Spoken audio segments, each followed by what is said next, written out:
একই সাথে রয়েছি দুজন, একই ডোরে। বিছানায় শুয়ে বুকের একপাশে মোবাইলটা রেখে আমার প্রিয় লালন সঙ্গীত শুনছি। হঠাৎ গানটা বন্ধ হয়ে রিংটং বাজা শুরু করলো। আমি ফোনটা রিসিভ করে বললাম, কেমন আছেন বড় ভাই? ভালো। তুমি কেমন আছো? ভালো। বাড়ির সবাই কেমন আছে? ভালো। আপনার বাড়ির সবাই কেমন আছে? হ্যাঁ ভালো। আচ্ছা তুমি এক কাজ করো, আজকে তোমার খালার বাসায় এসে পড়ো, কালকে একসাথে পাত্রী দেখতে যাব। তাই নাকি? তা কার জন্য পাত্রী দেখবেন? তোমার খালাতো ভাই সজীবের জন্য। তাই নাকি? বিয়ে করতে রাজি হয়েছে? কেমনে সম্ভব? সম্ভব হয়েছে, আমি আছি না। আচ্ছা তুমি তাড়াতাড়ি আসো, আসলেই কথা হবে। অবশ্যই আমি আসতেছি। সজীব ভাইয়ের জন্য পাত্রী দেখা হবে আর আমি সেখানে থাকবো না? এটা কেমনে হয়? আচ্ছা বড় ভাই, আমি 1 ঘন্টার মধ্যে রওনা দিচ্ছি। আচ্ছা আসো তাহলে, ফোন রাখি, দেখে শুনে এসো। ঠিক আছে বড় ভাই। আমি চাঁদ, অনার্স 2nd ইয়ারে পড়তেছি। এতক্ষণ যার সাথে কথা বললাম সে হচ্ছে আমার খালাতো বোন সোনিয়া আপুর হাজবেন্ড। আমি তাকে বড় ভাই বলেই ডাকি। আর যার জন্য পাত্রী দেখা হবে সে হচ্ছে আমার খালাতো ভাই সজীব। প্রেম করে ছ্যাঁকা খাইছিল, তাই বিয়ে করতে চাইছিল না। এখন রাজি, হয়তো সোনিয়া আপুর হাজবেন্ড মানে বড় ভাই রাজি করাইছে। সে আমাদের চ্যালেঞ্জ করেছিল, সে রাজি করিয়েই ছাড়বে। বলতেই হবে লোকটার কথায় অনেক পাওয়ার আছে, তা না হলে সজীব ভাইয়ের মতো লোককেও বিয়েতে রাজি করাতে পারে। যাই হোক, এত সব ভাবার সময় নেই। তাড়াতাড়ি রেডি হয়ে খালার বাসায় যাওয়ার জন্য রওনা হলাম। খালার বাসায় পৌঁছাতে পৌঁছাতে রাত 7টা বেজে গেল। রাত অনেক মনে হচ্ছে, কিন্তু সময় দেখে মনে হচ্ছে রাত কেবল শুরু হলো। খালা খালুর সাথে কথা বলে সজীব ভাইয়ের রুমে গেলাম। গিয়ে দেখি সজীব ভাই, বড় ভাই আর সজীব ভাইয়ের চাচাতো ভাই সুমন ভাই কার্ড নিয়ে বসে আছে। আমাকে দেখা মাত্রই বড় ভাই বলল, কাপড় চেঞ্জ করে তাড়াতাড়ি ফ্রেশ হয়ে আসো। কেন বড় ভাই, কি হয়েছে? এত তাড়াতাড়ি কেন? আরে কিছুই হয়নি, 29 খেলবো, দেখো না কার্ড নিয়ে বসে আছি। ও আচ্ছা, আমি এখনই আসছি। আমি নতুন 29 খেলা শিখছি, বড় ভাই শিখাইছে, তাই খেলাটার প্রতি আমার একটু বেশি আগ্রহ। তাড়াতাড়ি ফ্রেশ হয়ে আসার পরেই সজীব ভাই একটা খাবারের প্লেট আমার হাতে ধরিয়ে বলল, নে তাড়াতাড়ি খেয়ে নে। আমি বললাম না, এখন খাবো না। কিন্তু বড় ভাই বলল, খেয়ে নাও, আজকে প্রায় সারা রাত 29 খেলবো, পরে আবার খাওয়ার সময় পাবে না। তাই তাড়াতাড়ি খেয়ে খেলা শুরু করলাম। রাত 12টা বাজে, আমার ঘুম ঘুম আসছে, তার উপর আবার কার্ড ভালো পড়তেছে না।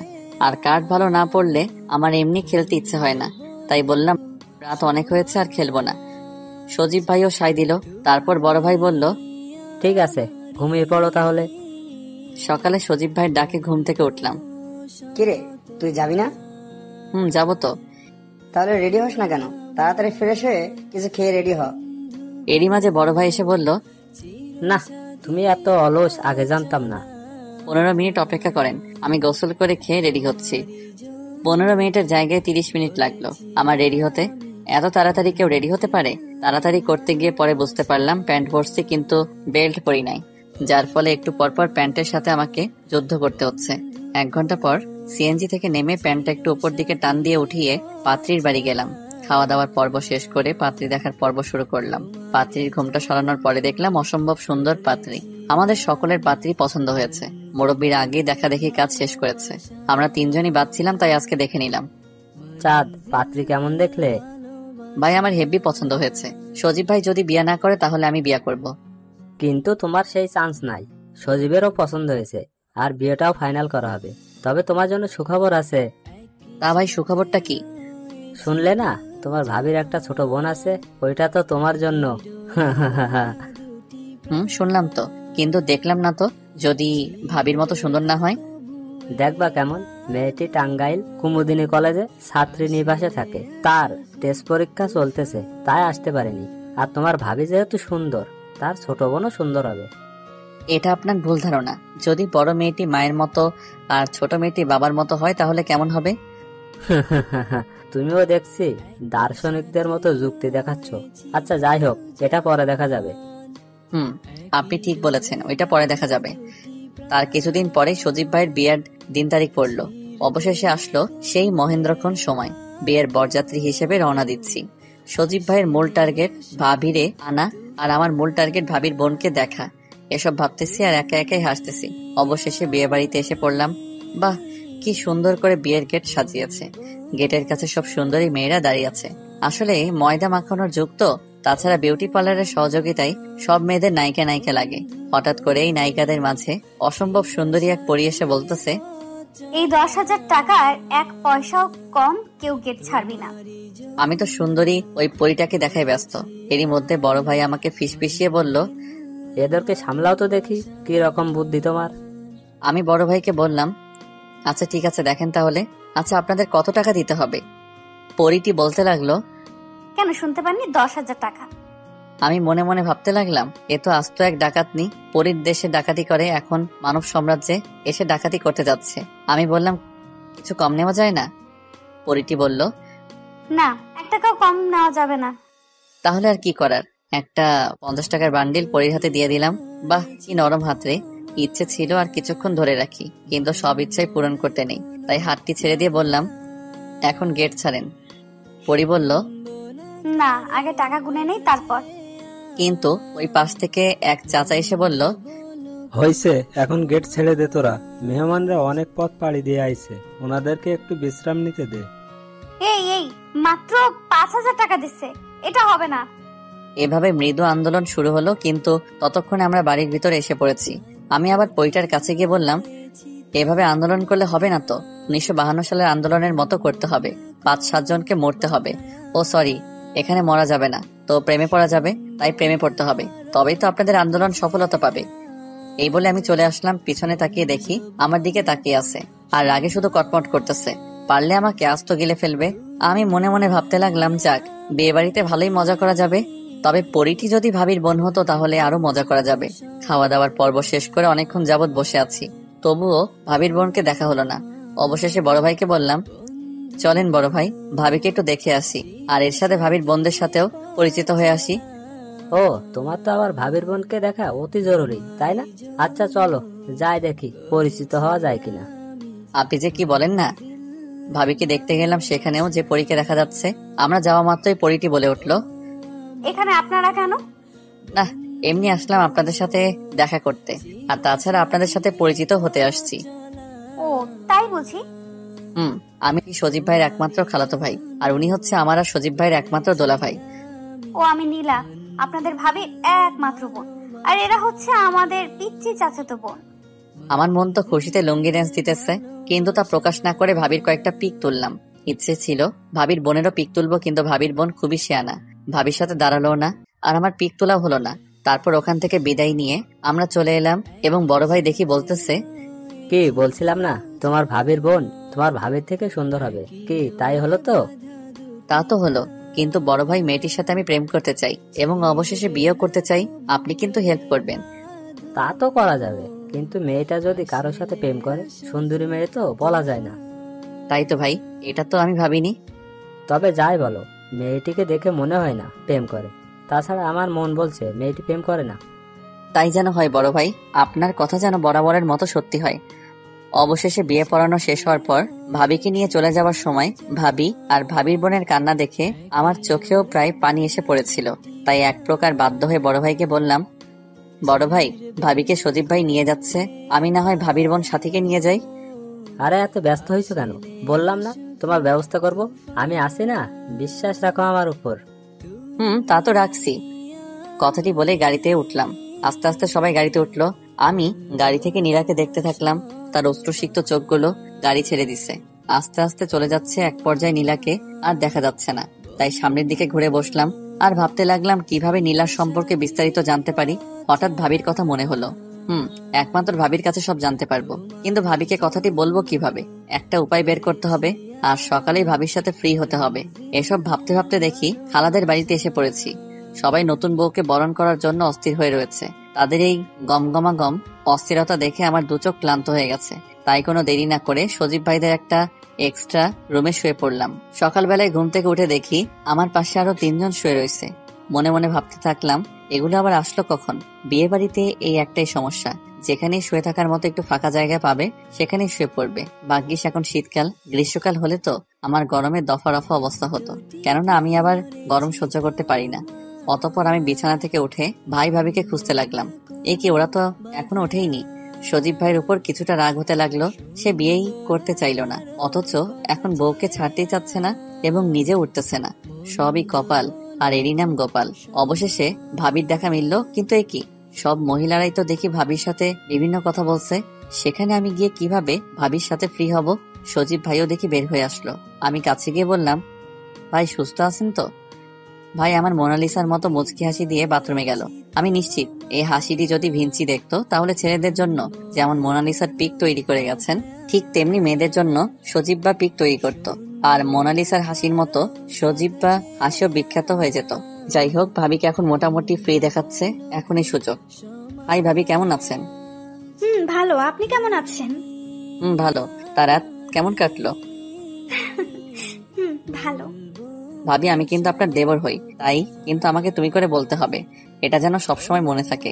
আর এখন থেকে তুমি করে বলবেন। আচ্ছা ঠিক আছে। আচ্ছা ভাবি, আপনি মন খারাপ করে বসেছিলেন কেন বলেন তো? সত্যি বলতে কি, সবাইকে ছেড়ে এসেছে তো ওদের কথা মনে পড়ছে, বিশেষ করে ছোট বোনটার কথা। ও, আপনার ছোট বোন কি করে? সুন্দরবন কলেজে ইন্টারে পড়ে, ওখানে থেকে পড়াশোনা করে। কি বলছেন ভাবি? ওই কলেজের 90% মেয়েরাই তো কঠিন ভাবে ছেলেদের সাথে প্রেম করে। করতে পারে, কিন্তু বাকি 10% আছে না যারা প্রেম করে না, তাদের কাতারেই আমার বোন। আপনি অতটা নিশ্চিত হলেন কিভাবে? আমরা দুই বোন খুব ফ্রি, ও যেখানে যাই করুক না কেন আমাকে সব বলবে। আর ও কখনো বিয়ের আগে প্রেম করবে না, আর একটি কথা, বিয়ের পর স্বামীর সাথে প্রেম করবে। তাই নাকি? তাহলে ভালো। কিন্তু এরকম কঠিন শপথ করছে কেন যে বিয়ের আগে প্রেম করবে না? আমাদের এক বড় চাচাতো বোন ছিল, সে একটা ছেলের সাথে প্রেম করত, কিন্তু ছেলেটি আমার বড় চাচাতো বোনের সাথে প্রতারণা করেছিল। অবশেষে আমার সেই চাচাতো বোন আত্মহত্যা করে। তারপর থেকেই আমি এবং আমার ছোট বোন শপথ করি যে বিয়ের আগে কোনো প্রেম করব না, স্বামীর সাথে বিয়ের পর প্রেম করব। ও তাই? ওখানে ভাবির সাথে গল্প না করে এখানে একটু কাজ করো। তোমার ভাবির বাড়ির লোকগুলো এই কিছুক্ষণের মধ্যে এসে পড়বে। হ্যাঁ ভাই, আসতেছি। আচ্ছা ভাবি, যাই, পরে কথা হবে। আচ্ছা যাও। মুরব্বীরা রান্না করছে, আমি আর বড় ভাই তাদেরকে টুকটাক হেল্প করছি। তো এক পর্যায়ে বড় ভাইকে বললাম, বড় ভাই একটা প্রবলেমে পড়ছি। কি প্রবলেম? নীলা বলে প্রেম করবে না। ও, হয়তো কোনো ফ্রেন্ড আছে তাই তোমার সঙ্গে প্রেম করবে না। আরে তা নয়, নীলা কারোর সাথে প্রেম করে না, এবং বিয়ের আগে কারোর সাথে প্রেম করবেও না। বিয়ের পর স্বামীর সাথেই নাকি প্রেম করবে। ও, এটা তো ভালো খবর তোমার জন্য। তুমি তো ওকে বিয়েই করতে চাও। তা ঠিক, কিন্তু প্রেম করতে পারলে ভালো হতো। কেননা ফ্যামিলি থেকে যদি বিয়েতে রাজি না হয় তাহলে পালিয়ে গিয়ে বিয়ে করা যেত। কিন্তু প্রেম না করতে পারলে তো ও আমার সাথে পালাবে না। বাপ রে বাপ, এত চিন্তাবিদ। শোনো, এত চিন্তা করতে হবে না তোমার। তুমি শুধু নীলার সাথে বন্ধুত্ব তৈরি করবে, আর বাকিটুকু আমি দেখে নিব। আচ্ছা ঠিক আছে, আপনার আশায় থাকবো। কেননা বর্তমানে তো কোনো কিছুই মামা, খালু, দোলা ভাই ছাড়া সম্ভব নয়। তাহলে আমার প্রেমী বা কেন বড় ভাই ছাড়া সম্ভব হবে? ঠিকই বলেছো। এখন একটু মনোযোগ দিয়ে কাজ করো। অতপর ভাবির বাড়ির লোকগুলো সবাই এসে পড়েছে। এ কি, নীলা কই? সে কি তাহলে আসেনি? ধ্যাত, কত প্ল্যানিং করলাম, সব বৃথা গেল। অবশেষে আমি বড় ভাই আর সুমন ভাই সজীব ভাইয়ের সাথে কুলদারা হিসেবে ভাবিদের সাথে চললাম। ভাবিদের বাসায় পৌঁছাতে রাত 8টা বেজে গেল। নীলাকে দেখলাম বোনকে দেখে খুশিতে জড়িয়ে ধরলো। ভাবিও বোনকে জড়িয়ে কান্না করতেছে। এই কান্না হয়তো কষ্টের না, এই কান্না আনন্দের হবে। সবাই মোটামুটি ব্যস্ত হয়ে পড়লো জামাইবাবুকে নিয়ে। বড় ভাইও জামাইবাবুর সাথেই আছে জোকের মতো। কেননা অনেকে জামাইবাবুকে বিপদে ফেলতে পারে, আর সেই বিপদটা তো বড় ভাইকে সামলাতে হবে। নীলাকে অনেকটা একা দেখতে পেলাম, তাই কাছে গিয়ে বললাম, কেমন আছেন? ভালো। আপনি কেমন আছেন? ভালো। আপনি আমাদের আনতে গেলেন না কেন? আপনারা কি আমাকে যেতে বলছেন? আমাদেরও তো আপনি আসতে বলেননি, তাও আমরা দুবার আসলাম। সত্যি বলতে কি, আমি যেতাম, কিন্তু আমার ছোট চাচাতো বোন আছে না, ওরাও আমার সাথে যেতে চাচ্ছিল। এই শীতের মাঝে ওদের নিয়ে যাওয়া অনেকটা ভেজাল মনে হলো, তাই আর কি যাওয়া হয়নি। তো অসুবিধা নেই, অন্য একদিন যাব। তারপর কে যেন নীলা বলে ডাক দিল আর চলে গেল। আর আমাকে বলে গেল পরে কথা হবে। সকালবেলা ঘুম থেকে উঠে দেখি নীলা একা একা মোবাইলে কি যেন দেখছে আর হাসছে। আমার মনে কৌতূহল জাগলো, তাই কাছে গিয়ে বললাম, আজকে আপনাকে অনেক খুশি মনে হচ্ছে, কারণটা জানতে পারি? কারণটা হচ্ছে এই ভিডিও, ধরেন দেখেন। আমি মোবাইলটা হাতে নিয়ে তো অবাক। আরে এটা তো যেদিন পাত্রী দেখতে আসছিলাম সেদিনকার ভিডিও। আমি কয়েকবার প্যান্ট নিয়ে টানাটানি করছি, সেটাও দেখি ভিডিও হয়েছে। সকাল সকাল এরকম ভাবে প্রিয়তমার সামনে আমার ইজ্জতের ফালুদা হবে, এটা তো কল্পনাও করতে পারিনি। আচ্ছা, এই ভিডিওটা হলো কিভাবে? আমার পিচ্চি চাচাতো বোনকে ভিডিও করতে বলেছিলাম, কেননা আমি আসতে পারিনি বলে। তাই আমি কি বলবো কিছু বুঝতে পারছি না। ঠিক তখনই বড় ভাই ডাক দিল আমাকে, তাই আমি বললাম, আচ্ছা এখন আমি আসি, পরে কথা হবে। তারপর আর কথা হয়নি। চোখে চোখ পড়লে মুচকি হাসি দিচ্ছে শুধু। এই হাসি যে আমাকে ওই ভিডিওর কথা মনে করিয়ে দেয়, আর আমি নিজেকে নিজেই গালি দিচ্ছি। কেন যে সেদিন তাড়াতাড়ি করতে গিয়ে বেল্ট ছাড়া প্যান্ট পরেছিলাম, আর তার খেসারত এখন আমার এরকম ভাবে দিতে হচ্ছে। দুপুরের খাবারের পর বসে আছি, হঠাৎ নীলা এসে বলতেছে, বেয়াই পান খাবেন নাকি? আমি তো অবাক। নীলা এই প্রথম আমাকে বিয়াই বলল এবং পান খাওয়ার অফার দিল। কোনোদিন পান না খাওয়া সত্ত্বেও অফারটিতে রাজি হয়ে বললাম, আপনি যদি বানায় আয়না দেন তাহলে খাবো, বিয়ানের পান বলে কথা। তাই বুঝি বিয়ানের হাতের পান খাওয়ার এত ইচ্ছা?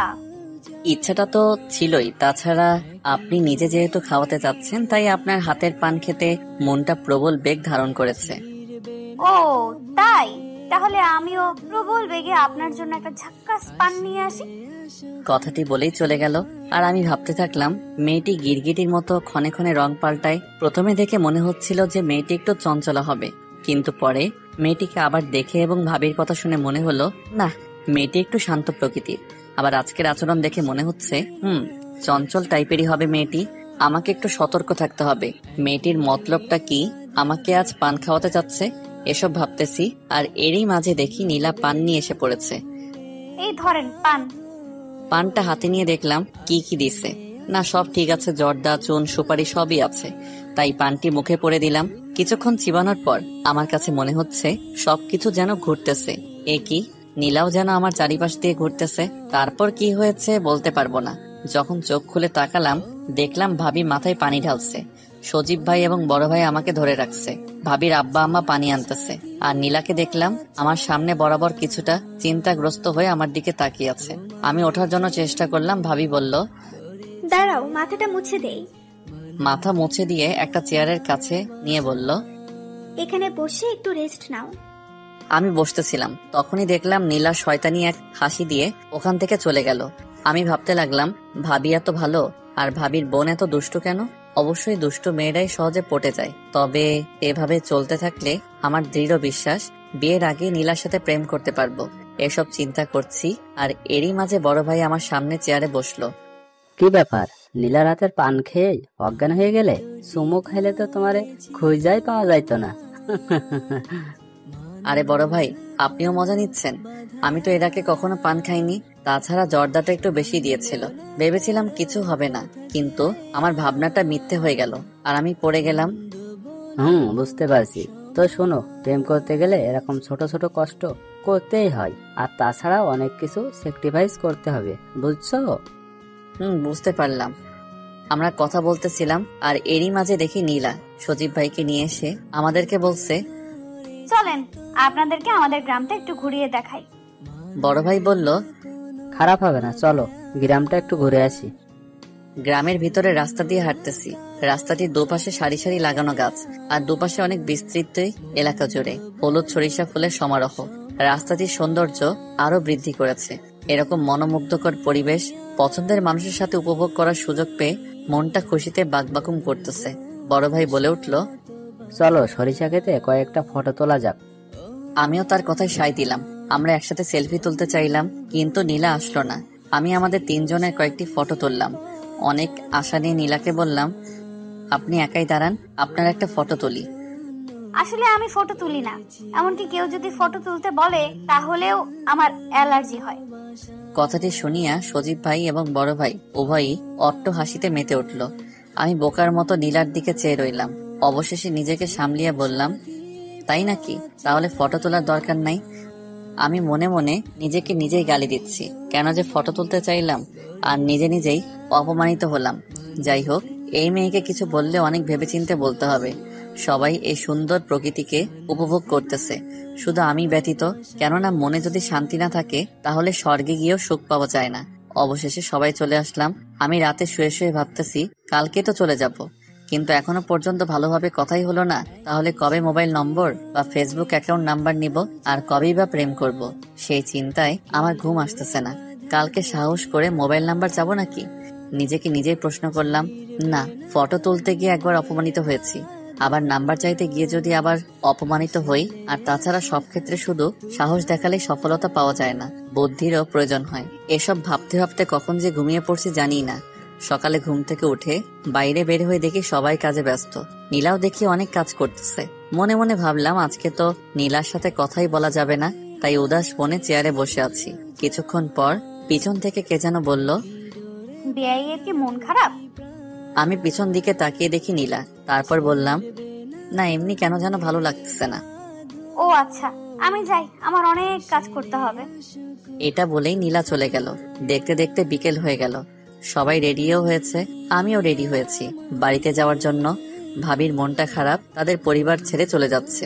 আমার মনটাও খারাপ, নীলাকে ছেড়ে চলে যাচ্ছি বলে। নীলা আমার কাছে এসে বলল, বেআই আবার আসবেন কিন্তু। আমিও তাকে কিছু বলতে যাব, তার আগে সে সজীব ভাইদের কাছে গেল তাদের বিদায় জানাতে। আমি আর কিছু বললাম না, গাড়িতে উঠে পড়লাম। একে একে সবাই উঠে পড়লো। আমি নীলার দিকে তাকিয়ে আছি। নীলা আমার চোখে একবার চোখ রেখেছিল, কিন্তু সেই চোখে আমার জন্য কোনো অনুভূতি আছে কিনা বুঝতে পারলাম না। কি আর বলবো, এই কয়দিনে আমি যা বুঝলাম মেয়েটি আসলে অনেক রহস্যময়ী। কেননা একবার মনে হয় মেয়েটি আমার সাথে কথা বলতে ইচ্ছুক, এ কারণে নিজে থেকে অনেক সময় আমার সাথে কথা বলেছে। আবার মনে হয় আমার সাথে কথা বলতে তার কোনো আগ্রহ নেই। ধ্যাত, আমি মনে হয় ব্যর্থ হলাম। হতাশ মন নিয়ে সজীব ভাইদের বাড়ি পৌঁছালাম। সকালবেলায় খাওয়া দাওয়া করে বসে বসে ফেসবুক চালাচ্ছি। আর তখনই ভাবি এসে বলছে, কি করছো? এই একটু ফেসবুক চালাচ্ছি। তুমি ফেসবুক চালাও, তাহলে আমাকে রিকোয়েস্ট পাঠাও না কেন?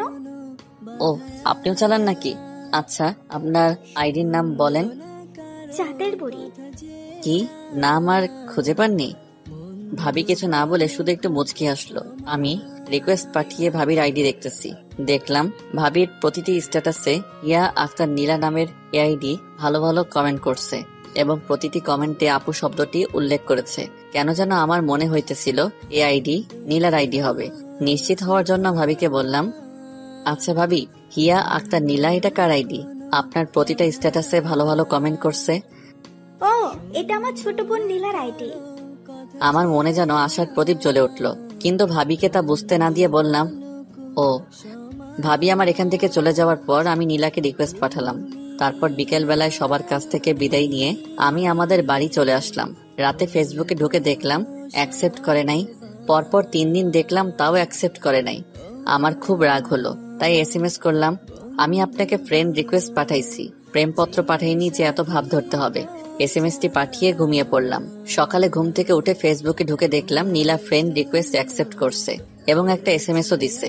এসএমএসটি এরকমের ছিল, আসলে কি জানেন, আমি এখন পর্যন্ত কোনো ছেলের আইডি আমার কোনো ফেসবুক ফ্রেন্ড করিনি, এমনকি অপরিচিত কোনো মেয়েও ফ্রেন্ড লিস্টে নেই। তাই একটু দ্বিধায় আছিলাম। প্লিজ রাগ করেন না, আপনার রিকোয়েস্ট কিন্তু অ্যাকসেপ্ট করেছি। আমি কিছুই লিখলাম না, শুধু সিন করে রাখলাম। আর মনে মনে ভাবতে লাগলাম, যাক একটু রাগ দেখিয়ে কাজ হয়েছে। তারপর ফ্রেশ হয়ে আমি কলেজের দিকে রওনা হলাম। মনটা অনেক খুশি, যেন বিশ্ব জয় করে ফেলেছি।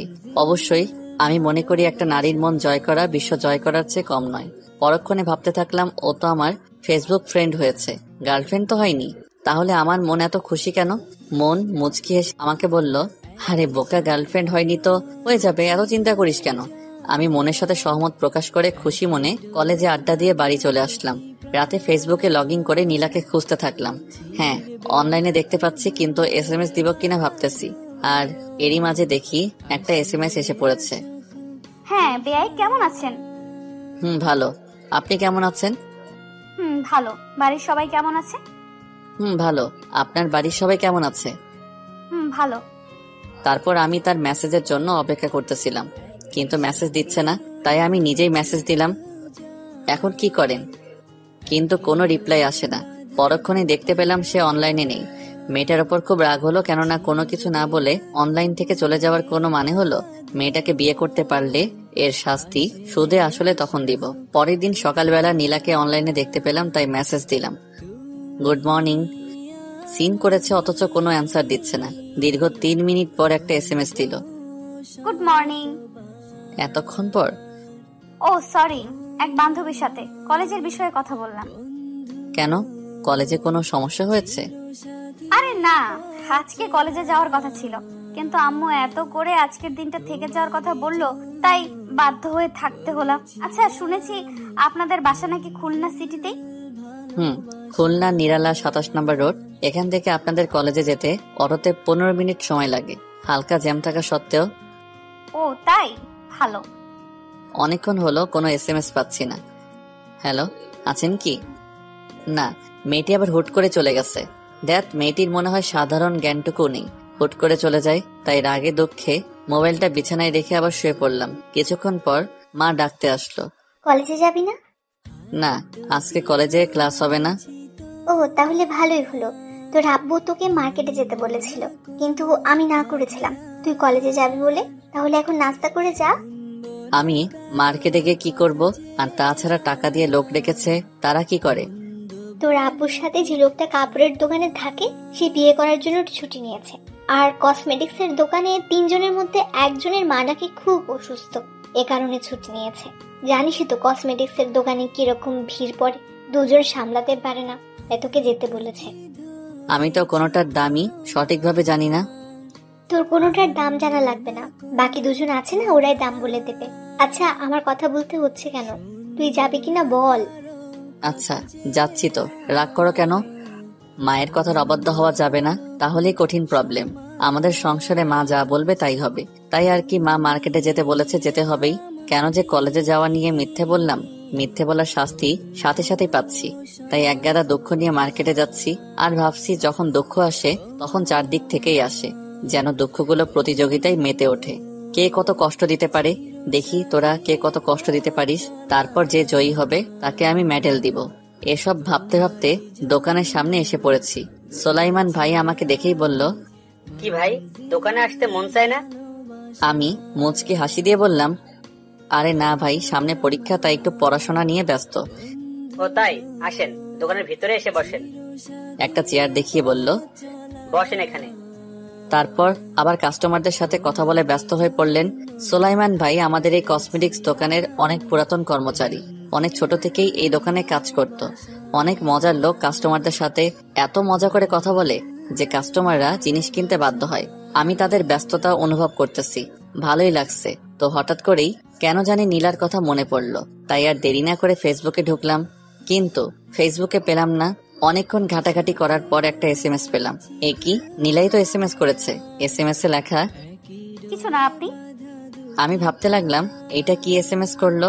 পরক্ষণে মনে পড়লো সকালে বলেছিলাম আপনি কি করেন, সেটার উত্তর এখন দিয়েছে।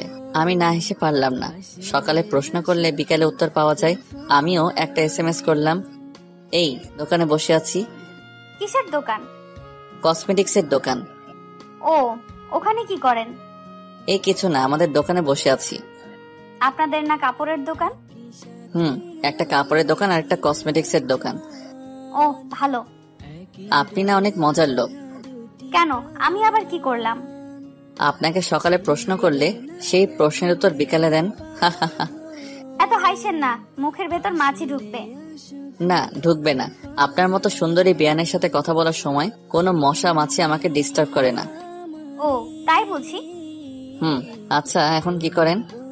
আপেল খাচ্ছি, খাবেন? যদি দেন তাহলে অবশ্যই খাবো। আচ্ছা, আমি মনে মনে দিলাম। ও, অ্যাপেলটি তো অনেক মিষ্টি। অবশ্যই মিষ্টি মানুষের ছোঁয়া পেলে সবই মিষ্টি হয়ে যায়। তাই আমি বুঝি মিষ্টি মানুষ। আচ্ছা, আপনাকে একটা কথা বলি, প্লিজ রাখবেন? যদি রাখার মতো হয় তাহলে রাখবো, আপনি বলতে পারেন। ফেসবুক থেকে চলে যাওয়ার সময় আমাকে একটু জানিয়ে চলে যাবেন প্লিজ। ও এই কথা, আপনি না সহজ কথাকে এত ভনিতা করে বলেন যেন না জানি কোনো কঠিন কথা বলবেন। আসলে আমি এরকমই, সহজ কথাকে কঠিন করে এবং কঠিন কথাকে সহজ করে বলি। কবে যেন আপনাকে অনেক কঠিন কথা এত সহজ করে বলবো যে আপনি জ্ঞানও হারিয়ে ফেলতে পারেন। এই যে মিস্টার, আমি আপনার মতো নই যে কিনা পান খেয়েই জ্ঞান হারিয়ে ফেলে। নিজের ফাঁদে নিজেই ধরা পড়লাম। আচ্ছা, আপনি কিন্তু আমার কথা রাখবেন কিনা সেটা বলেননি। ও আচ্ছা, ঠিক আছে। আপনাকে ফেসবুক থেকে চলে যাওয়ার সময় সুন্দর করে বিদায় জানিয়ে তারপর চলে যাব, ঠিক আছে? ঠিক আছে। বিআই সাহেব ভালো থাকবেন, পরে কথা হবে, এখন বাই। দাঁড়ান, একটু কথা আছে। কি কথা বলেন বিআই, শুনি। রাতে ফেসবুকে আসবেন তো? ও সরি বিআই, রাতে আসতে পারবো না, এমনকি আগামীকাল সারা দিনেও ফেসবুকে আসতে পারবো না। একেবারে আগামীকাল রাতে ফেসবুকে আসবো। কেন এত লম্বা বিদায় কেন? আগামীকাল কলেজের হোস্টেলে উঠবো, তো রাতে সব গুছিয়ে রাখতে হবে। এবং আজকে রাত জাগা যাবে না, কেননা সকালে উঠতে হবে। আর সকালে রওনা দিলে দুপুরে হোস্টেলে পৌঁছাতে পারবো। তারপর আমাকে একটু ঘুমাতে হবে, কেননা জার্নি করলে প্রচুর ঘুম পায়। সো আপনার সাথে একেবারে আগামীকাল রাতে কথা হবে, যদি বেঁচে থাকি। ও তাহলে আর কি করার? আচ্ছা, ভালো থাকবেন, বাই। ওকে, আপনিও ভালো থাকবেন, বাই। আমার লাস্ট এসএমএসটি সিন না করে চলে গেল। মেয়েটি কেমন জানি, বুঝলাম না, যেন তারা লেগেই থাকে। সন্ধ্যা হয়ে যাচ্ছে, তাই সোলাইমান ভাইয়ের কাছ থেকে বিদায় নিয়ে বাড়ি চলে আসলাম। আজকে রাতে ফেসবুকে ঢোকার কোনো ইচ্ছা নেই, কেননা যেখানে নীলা নেই সেখানে আমিও নেই, তাই আগেই ঘুমিয়ে পড়লাম। সকালে ঘুম থেকে উঠে ফ্রেশ হয়ে কলেজে গেলাম, কিন্তু কোনো কিছুই ভালো লাগছে না। আজকের দিনটা যেন অনেক লম্বা, ফুরাতে চাচ্ছে না। আমি যে রাতের জন্য অপেক্ষা করছি সেটা তো আর রাত জানে না, তাই রাতের এত অবহেলা। আসলে অপেক্ষা করা যে কতটা বিরক্তিকর, নীলার প্রেমে না পড়লে হয়তো বুঝতেই পারতাম না। অবশেষে যেন রাতের আগমন হলো। আমি সন্ধ্যা রাতেই ফেসবুকে ঢুকে আছি আর প্রতীক্ষা করতেছি নীলার আগমনের জন্য। নীলা এসেছে, কিন্তু কোনো এসএমএস দিচ্ছে না, তাই আমি আগে এসএমএস দিলাম। হাই, কেমন আছেন? ভালো, আপনি কেমন আছেন? ভালো। কি করেন? শুয়ে আছে। আপনি কি করেন? এখনই শুয়ে পড়েছেন? ভালো। আর আমরা মিষ্টি পান খাচ্ছি। হোস্টেলে পান পেলেন কোথায়? হোস্টেলে সবই পাওয়া যায়, বুঝলেন? বুঝলাম। তা একাই খাবেন, আমাকে দিবেন না? না, আপনাকে দিব না, কেননা আপনি পান খাইতে পারেন না, জ্ঞান হারিয়ে ফেলেন। না, এখন খাইতে পারবো। আচ্ছা জানেন, ওই দিনের ঘটনা নিয়ে একটা গান বানাইছি।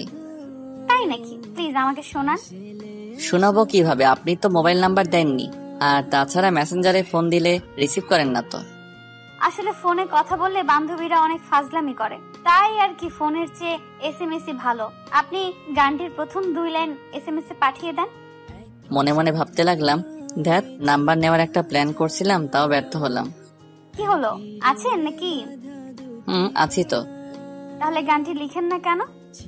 দিচ্ছি, একটু ওয়েট করেন। ওকে।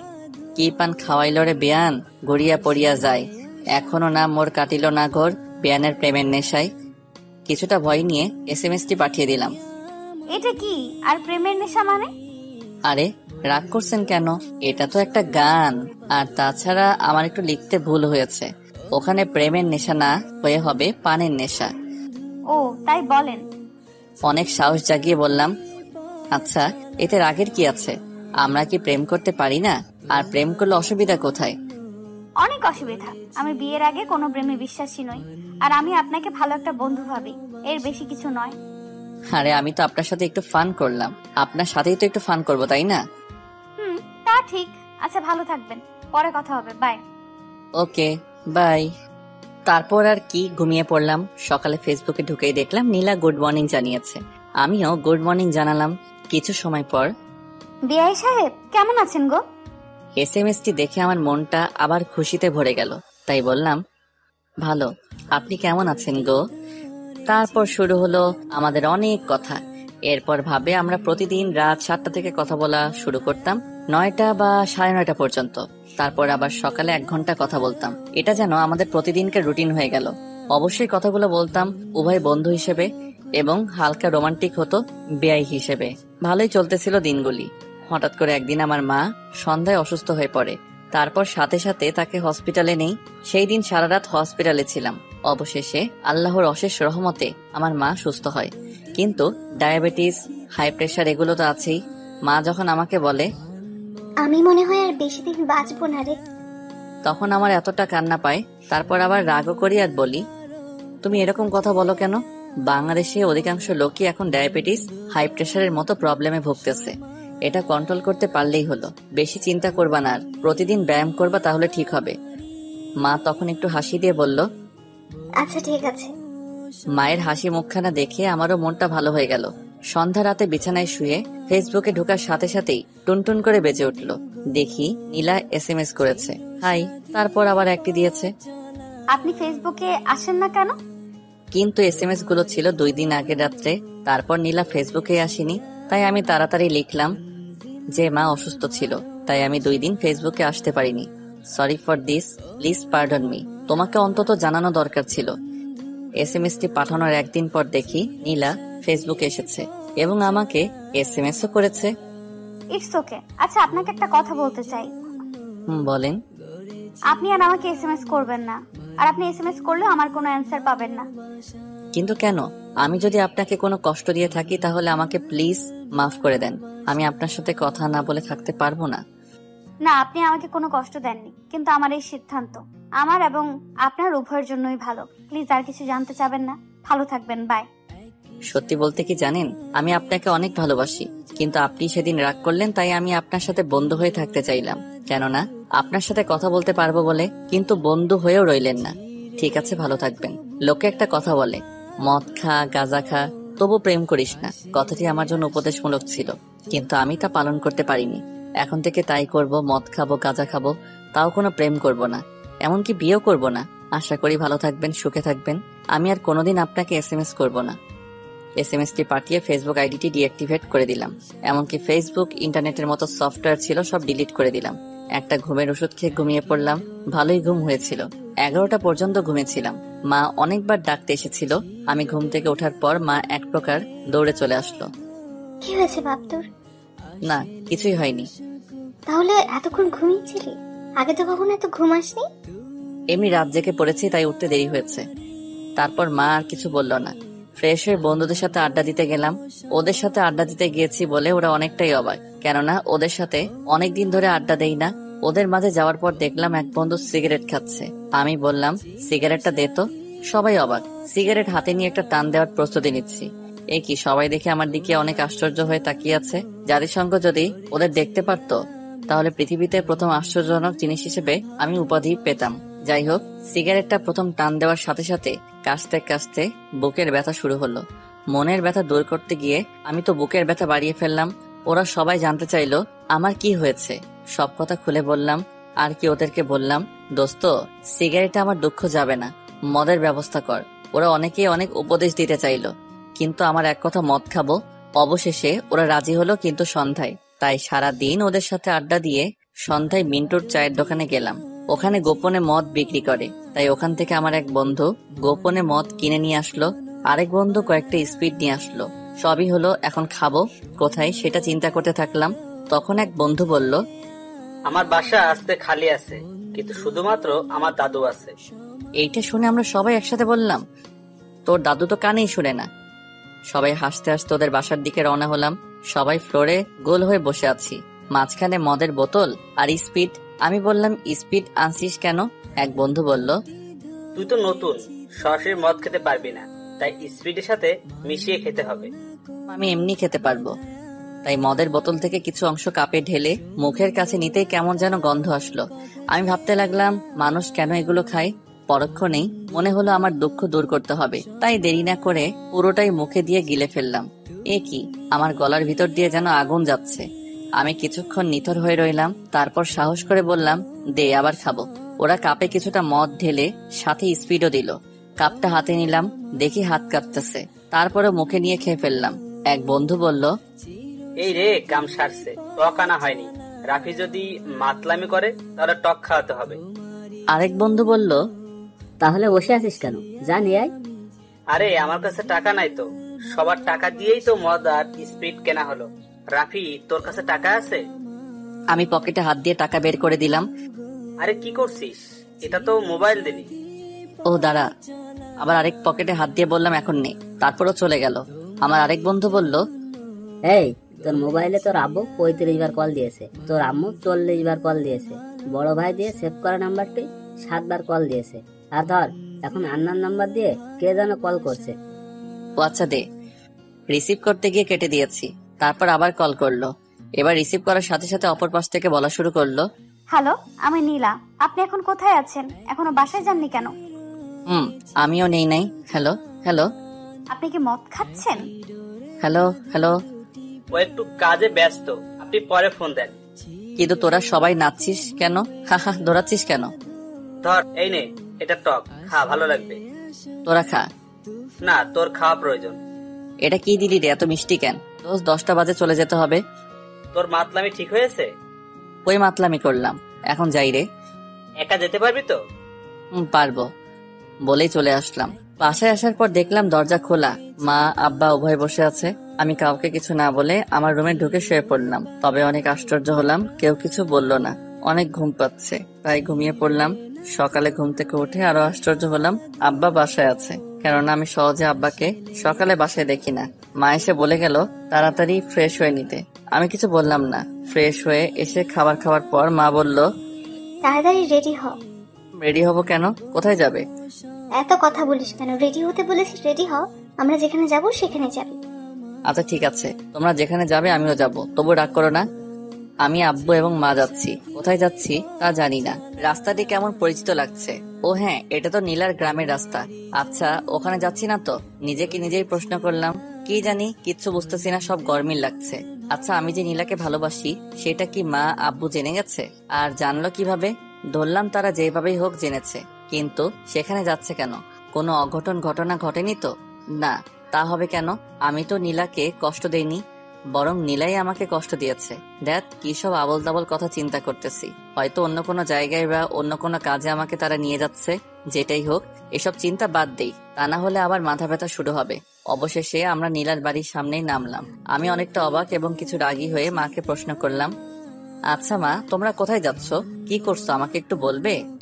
শুনতে চাস? তাহলে শোন, তোর বিয়ে ঠিক করতে এসেছি। কি? আমার বিয়ে ঠিক করতে এসেছো আর আমি জানি না? আমি বিয়ে করব না। তুই আমার সাথে রাগ দেখাস? তোর বিয়ে ঠিক করতে এসেছিলাম, কিন্তু না, আজকে বিয়ে করে বউ নিয়ে বাড়ি যাব। মা, তুমি কি পাগল হয়েছো? কি বলছো এসব? আমি তোমার একমাত্র ছেলে, আমাকে এরকম জঘন্যভাবে বিয়ে করাবে? চুপ, আর একটা কথা বলবি না। আব্বু আমার কানের কাছে মুখ এনে ফিসফিসিয়ে বলল, তোর মা যা বলছে তাই শোন, তা না হলে যত রাগ দেখাবি ততই প্রবলেমে পড়বি। তুই তো জানিসই, তোর মায়ের রাগের সময় চুপ করে থাকাই ভালো। তাই আমি আর কিছু না বলে চুপ করে রইলাম। মা আব্বু নীলার বাড়িতে প্রবেশ করলো, আমিও পিছন পিছন চললাম। এ কি, সজীব ভাই, ভাবি, বড় ভাই সবাই এখানে উপস্থিত। খাবারের পর্ব শেষ করে বিয়ের বিষয় নিয়ে সবাই আলোচনায় বসলো, তাই আমি বারান্দায় চলে আসলাম।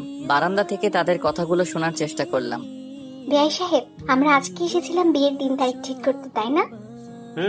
তাই তো বলছিলেন। কিন্তু আমরা চাচ্ছি বিয়ে আজই হবে, এবং এই সিদ্ধান্তটি এখানে আসা মাত্রই নিলাম। কিন্তু বিয়ের কোনো কিছুই তো কেনা হয়নি, তাই বলছিলাম কি 2-1 দিন পরে হলেই ভালো হয়। তারই অসুবিধা নেই। আমি আমাদের দোকানের কর্মচারী সোলাইমানকে নিয়ে ও ছেলের বিয়ের সকল জিনিসপত্র নিয়ে আসতে বলেছে। ওরা তো বাড়ি চিনবে না, তাই ওরা আপনাদের বাজারে এসে থাকবে। সজীব আবার ওদের চিনে, ও বাজার থেকে ওদেরকে নিয়ে আসবে। এটা নিয়ে আপনার কোনো চিন্তা করতে হবে না। ছোট মেয়ের বিয়ে, আয়োজনের একটা ব্যাপার আছে না? শুনুন, প্রায় 2 মাস আগে আপনার বড় মেয়েকে বিয়ে দিয়েছেন, সেখানে অনেক খরচ করেছেন। তাই আমি চাচ্ছি এই বিয়েতে আপনার কোনো খরচ করার দরকার নেই। আপনি শুধু আপনার মেয়েটিকে দেবেন। আর তাছাড়া আমি বিয়ের সকল জিনিসপত্র নিয়ে সোলেমানকে আসতে বলেছি। প্লিজ আপনি এসব বিষয় একটু ভেবে দেখেন। আচ্ছা, আপনি যেহেতু বলছেন তাহলে আমার কোনো আপত্তি নেই। এ কথা শুনে মা আব্বু আরো অনেকেই একসাথে আলহামদুলিল্লাহ বলল। মা সজীব ভাইকে বাজারে পাঠিয়ে দিল। আমি আর কি এখানে বসে রইলাম। কিছুক্ষণ পর দেখি বড় ভাই মুচকি মুচকি হাসি দিয়ে আমার কাছে আসলো। আমাকে দেখে বলল, কি ভাই, খুশি হওনি? খুশি হয়েছি, তবে আমি চাচ্ছিলাম বিয়েটা অনার্স পাস করেই করব, কিন্তু তার হলো না। তাছাড়া আরো একটা ইচ্ছা ছিল, প্রেম করে বিয়ে করার। সবার সব ইচ্ছা পূরণ করা যায় না। তাছাড়া স্যাক্রিফাইস বলে একটা কথা আছে, আর তুমি জানো না, কিছু পেতে হলে কিছু দিতে হয়। তাই নীলাকে তুমি পাচ্ছ, বিনিময়ে বিয়ের আগে প্রেমটা ছেড়ে দিতে হচ্ছে। তাছাড়া তোমাদের উভয়কে পড়ালেখা করতে হবে। তারপরেও যদি বিয়েটা 1 মাস পিছিয়ে দিতে পারতেন তাহলে ওর সাথে বিয়ের আগে প্রেম করতে পারতাম। প্লিজ আপনি একটু দেখেন না। আচ্ছা, তুমি কি চাও নীলাকে তুমি হারিয়ে ফেলো? কি বলছেন এসব? আমি নীলাকে হারাতে চাবো কেন? আমি তো ওকে বিয়ে করতেই চাই, কিন্তু বিয়ের আগে একটু প্রেম করতে চেয়েছি। কেননা বন্ধুরা বলেছে লুকিয়ে লুকিয়ে প্রেমে নাকি অনেক মজা, তাই আর কি। আরে বিয়ের পরের প্রেম, ওটাই আরো বেশি মজা। তোমার যে বন্ধুরা এসব কথা বলে, তারা কি বিয়ে করেছে? তারা বিয়ের পরের প্রেম বুঝবে কেমনে? আর তারপরও তুমি যদি চাও তাহলে আমি খালাম্মাকে বলে দেখি কি বলে। তবে মনে রেখো, বিয়ে ভেঙে গেলে আমার আর কিছু করার থাকবে না। কেননা খালাম্মা বেশি রেগে গেলে বিয়েটা ক্যান্সেল হয়ে যেতে পারে। পরে দেখা যাবে আমও হারালে সালাও হারালে। না থাক, বিয়ের পরই প্রেম করব, তাও নীলাকে হারানো যাবে না। আচ্ছা বড় ভাই, আপনারা কিভাবে কি করলেন যে মা সহজে আমাকে এত তাড়াতাড়ি বিয়ে করাতে রাজি হয়েছে? ও তাহলে শোনো এই রহস্যময় কাহিনী। তুমি নীলার সাথে ফেসবুকে লাস্ট SMS করেছিলে তুমি জীবনেও প্রেম করবে না, বিয়েও করবে না, সিগারেট খাবে, মদ খাবে, তাও প্রেম করবে না, কারণ তুমি নীলাকে ভালোবাসতে। সেটা নীলা বুঝেও না বুঝার ভান করে তোমার সাথে কথা বলা বন্ধ করতে চেয়েছিল, তাই না? আপনি জানলেন কেমনে? প্রেমের কথা গোপন রাখা যায় না। যাই হোক, ওই দিন আমি তোমার খালার বাড়ি আসছিলাম। আমি, তোমার খালাতো বোন, সজীব, তোমার ভাবি সবাই মিলে মুড়ি বানিয়ে খাচ্ছিলাম। তখন নীলা তোমার ভাবিকে ফোন দিয়ে কান্না কান্না কণ্ঠে সব বলল। জানো, তখন আমি নিজেই খুব চিন্তায় পড়ে গেছিলাম। তখন আমি তোমার মোবাইলে ফোন দিলাম, কিন্তু তুমি রিসিভ করলে না। তখন আমি খালাম্মাকে ফোন দিলাম, শুনলাম তুমি সকালে বের হইছো, অথচ দুপুরেও বাড়ি ফেরো নাই। তাই আর দেরি না করে আমি, সজীব আর তোমার ভাবি তোমাদের বাড়িতে গেলাম। নীলাকেও কলেজ থেকে নিয়ে আসলাম। তোমার মাকে সব বললাম। তখন বিকেল গড়িয়ে রাত হলো, তাও তোমার আসার কোনো খবর নাই, এবং ফোন করেও তোমার পাচ্ছি না। তখন তোমার মা কান্না করা শুরু করলো। এর মধ্যে দেখি খবর পেয়ে খালুও চলে এসেছে। সবাই ফোন দিচ্ছে, কিন্তু কারোর ফোনে রিসিভ করছো না। তখন নীলা ফোন দিল, তাও রিসিভ করলে না, বরং কেটে দিলে। 2 বার যখন নীলা ফোন দিল, তখন তুমি রিসিভ করার সাথে সাথে খালু লাউড স্পিকার দিতে বললো, আর তখন তুমি মদ খেয়ে মাতলামি করে বললে এবং ফোনও কেটে দিলে। জানো, সবাই তখন কিছুক্ষণের জন্য স্তব্ধ হয়ে গেলাম। তখন খালাম্মা নীলাকে বলল, আচ্ছা মা, তুমি কি রাফিকে বিয়ে করবে? নীলা মাথা নিচু করে কি উত্তর দিয়েছে জানো? তার মা বাবা যেখানে বিয়ে দিবে সেখানেও রাজি। তখন খালাম্মা নীলার বাবা মায়ের সাথে তোমার বিয়ের কথা বলেন, তারা রাজিও হয়ে যায়। আর তাই আমরা তখনই নীলাদের বাড়িতে চলে আসি। পরের কাহিনী তো জানোই। এই সজীব চলে এসেছে, একটু দেখে আসি সব ঠিকঠাক আছে কিনা। এই বলেই বড় ভাই চলে গেল। আমি ভাবতে থাকলাম, তার মানে আমার জন্য নীলার বিন্দুমাত্র ভালোবাসা জন্মায়নি। তাহলে আমি কি শুধু ওকে একতরফা ভালোবেসে গেলাম?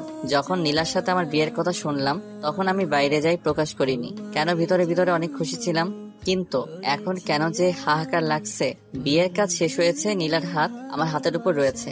গাড়িতে ওঠার পর আমি হাত ছেড়ে দিলাম, কিন্তু নীলা আমার হাত ছাড়েনি। আমি কিছু বললাম না, ওর দিকে তাকালামও না। আমার জন্য যার বিন্দু মাত্র ভালোবাসা নেই, তার দিকে তাকিয়ে কি হবে? রাত 11টা বাজে। বড় ভাই অনেক মজার কথাই বলল, যা আগে কখনো শুনিনি। মনটা যদি ভালো থাকতো তাহলে তার কথাগুলো উপভোগ করতে পারতাম। মন ভালো নেই, তাই তার কোনো কথাই আমার কাছে উপভোগ করার মতো হয়নি। বাসর ঘরে ঢোকার পর দেখতে পেলাম নীলা খাটের মাঝে বসে আছে। হ্যাঁ, এরকমই তো থাকার কথা। আমাকে দেখা মাত্রই সালাম দিল। আমি সালামের উত্তর অস্পষ্টভাবে দিলাম। বিছানা ছেড়ে আমাকে সালাম করতে এসেছিল। আমি অনেক কষ্টে বললাম, থাক, দরকার নেই, শুয়ে পড়েন। কথাটি বলেই আমি একপাশে শুয়ে পড়লাম। ও হয়তো খুবই আশ্চর্য হয়েছে, তাই কিছুক্ষণ পর বলল, আচ্ছা, আমি সেদিনকার করা কথা বলার জন্য খুবই দুঃখিত। দেখেন, আমার কিছু করার ছিল না, প্লিজ আমাকে মাফ করে দেন। আমি চুপ করেন, রাত অনেক হয়েছে, এখন শুয়ে পড়েন। কিছুক্ষণ পর মৃদু কান্নার আওয়াজ শুনতে পেলাম। এরপর অতিরিক্ত ঠান্ডা লাগলে যেরকম করে নাক টানে, সেরকম ভাবে নাক টানছে আর কান্না করতেছে। এরপর এক সময় আর আওয়াজ শুনছি না, মনে হয় ঘুমিয়ে পড়েছে। পরের দিন সকালবেলা বড় ভাই অনেক কথা বলল, কিন্তু আমি তার কথায় উত্তর না দিয়ে মুচকি হাসি দিয়ে এড়িয়ে চললাম। নীলাকে দেখলাম সবার সাথে হাসি মুখে কথা বলছে। আমি সারাদিন বন্ধুদের সাথে আড্ডা দিয়ে সন্ধ্যায় বাড়ি ফিরলাম। ফলে মা অনেক রাগারাগি করলো। আমি চুপ করে রইলাম, কেননা কথা বললেই প্রবলেম। রুমে ঢুকেই নীলাকে দেখতে পেলাম, তাই যখনই বের হতে যাব অমনি পিছন থেকে আমার শার্ট টেনে ধরে নীলা বলল, আপনি যেখানে যেতে চান যাবেন, কিন্তু তার আগে আমার কথাগুলো শুনে তারপর যাবেন। শার্টটি ছেড়ে তারপর বলেন। শার্টটি ছেড়ে তারপর বলা শুরু করলো, জানেন, আমার খুব ইচ্ছে ছিল বিয়ের পরে স্বামীর সাথে প্রেম করব, স্বামীকে অনেক ভালোবাসবো। তাই কোনোদিন কোনো ছেলের সাথে প্রয়োজন ছাড়া কথা বলিনি, ফোনে কথা বলিনি, ফেসবুকে ফ্রেন্ড বানাইনি। কিন্তু আপনি যখন ফেসবুকে ফ্রেন্ড হলেন, আপনার সাথে কথা বলে ভালো লাগতো, তাই কথা বলতাম। আর ভয়ও পেতাম যদি মায়ায় পড়ে যাই কিংবা ভালোবেসে ফেলি, তাই হঠাৎ করেই চলে যেতাম, যাতে আপনি আমার প্রতি বিরক্ত হন। তারপর আপনার মা যখন অসুস্থ হলো, তখন টানা 2 দিন আপনার সাথে কথা বলতে পারিনি। তখন বিশ্বাস করেন, আমার এত খারাপ লাগছিল যেন আমার মাঝে কি যেন নেই। আপনাকে অনেক মিস করতে লাগলাম। আর তখনই বুঝতে পারলাম আমি আমার অজানাই আপনাকে ভালোবেসে ফেলেছি। আর তখনই আমার মায়ের কথা, বোনের কথা মনে পড়লো। ওরা সব সময় একটা কথা বলতো, বিয়ের আগে মেয়েদের প্রেম করতে নেই, বিয়ের পর একমাত্র স্বামীর সাথেই প্রেম করতে হয়, তা না হলে মেয়েদের অনেক বদনাম হয়। তাই আপনাকে ভুলে থাকার জন্য তখন খুব কড়া কথা বলেছি, যেন আপনি আর মেসেজ না দেন। আর এটা যদি আমার অপরাধ হয়ে থাকে, তাহলে আপনি আমাকে যে কোনো শাস্তি দিতে পারেন, আমি কিছুই বলবো না। কথাগুলো বলে নীলা চোখের পানি মুছেই রুম থেকে চলে যাচ্ছিল। আমি নীলার হাতটি ধরে টান দিয়ে আমার কাছে এনে বললাম, প্লিজ আমাকে ক্ষমা করে দেন।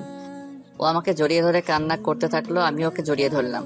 কিছুক্ষণ পর ও আমাকে ছেড়ে দিয়ে বলল, ক্ষমা করতে পারি, আমাকে তুমি করে বলতে হবে।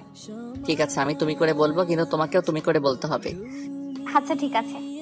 নীলা শোনো, বাসরাতটি তো আমাদের রাগ অভিমানে কেটেছে, কিছুই করতে পারিনি, তাই আজকে আমাদের বাসরাত হবে, কি বলো? যা দুষ্টু কোথাকার। সকালে শুয়ে আছি, নীলা আমাকে ডাক দিয়ে তার ভেজা চুলগুলো ছেড়ে দিয়ে ড্রেসিং টেবিলের সামনে বসে কপালে একটি টিপ দিয়ে সাজতেছে। আমি দৃশ্যটি দেখে টেবিল থেকে ডায়েরি নিয়ে একটা কবিতা লেখা শুরু করলাম। নীলা আমার দিকে তাকিয়ে বলল, এই কি করছো?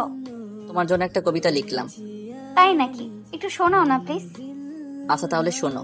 ভ্রান্ত হয়েছে কি আমার মন, ভোরের আলোতে দেখছি যেন তমস্যার চন্দন, ঘোর কাটিলেও তোমার ললাটের ওই টিপ দেখে অমায়িক ভাবে তাকিয়ে কেন আছো, ঠোঁটের কিনারায় মিষ্টি হাসি মেখে, প্রকৃতি যেন হেরিল তোমার রূপের কাছে, উদ্যম কালো কবরীর ছন্দহীন খেলায় আমি মুগ্ধ হয়ে যাই বেলায় বেলায়, শয্যা থেকে উঠি অপলক চোখে তাকিয়ে আছি, লজ্জা পেয়ে কেন রুদ্ধ করিলে তোমার আখি, সহসা মোর কাছে আসি আহনা বাহুডোরে, ভালোবেসে যাব তোমায় জনম জনম ভরে। নীলা দৌড়ে এসে আমাকে জড়িয়ে ধরে বলল, বাহ, তুমি তো অনেক সুন্দর কবিতা লিখতে পারো। তোমার কাছে আমি আর কিচ্ছু চাই না, শুধু এরকম ভাবে আমাকে ভালোবেসে যাবে প্লিজ। আমি আমার জান পাখিকে ভালোবাসবো না তো কাকে ভালোবাসবো? আর এইভাবে শুরু হলো আমাদের ভালোবাসাময় জীবন, বাকিটুকু তো বুঝতেই পারছেন। ছিড়বে না কবুয়ে বাঁধন, আসলে আসুক তুফান।